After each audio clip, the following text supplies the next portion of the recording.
Izay ny amin'iny fa mbola isy moa ny fidonana faharoa izay ihany amin'ny kianjanam-pasambazahany Fianarantsoa no anatanterahana izay dingana faharoa sady farany izay.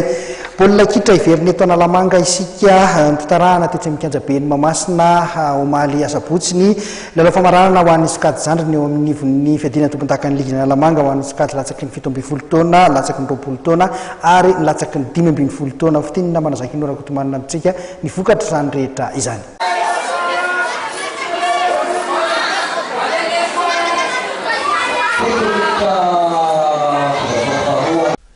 Rehefa tsy naomby tany amin'ny fifaninanana ho an'ny sokajy diviziona voalohany dia nanao be fiavy ny ekipan'ny SC Michel tany amin'ny sokajy zandriny.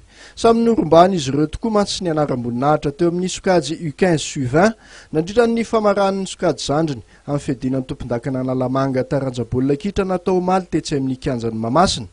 Teo amin'ny sokajy latsaky ny 15 taona aloha dia alavy ny ekipan'ny SC Michel tamin'ny isa 3-0 ny ekipan'ny Tana Formation.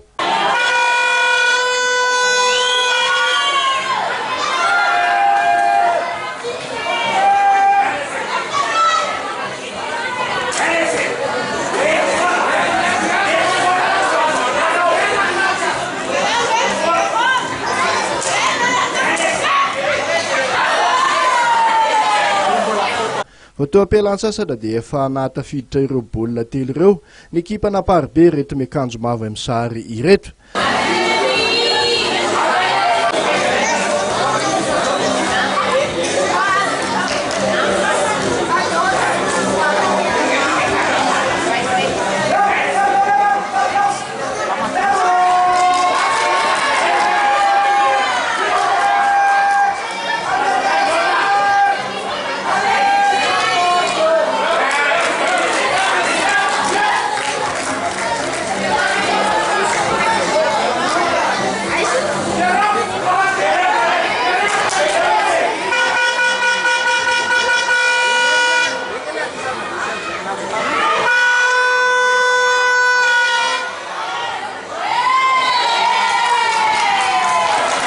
Narak'izay kosa dia tamin'ny isa tokana reno ohatra ny voan'ny ekipan'ny Tana Formation Pandesy nanoloana ny ekipan'ny LGK Plus ho an'ny sokajy U17.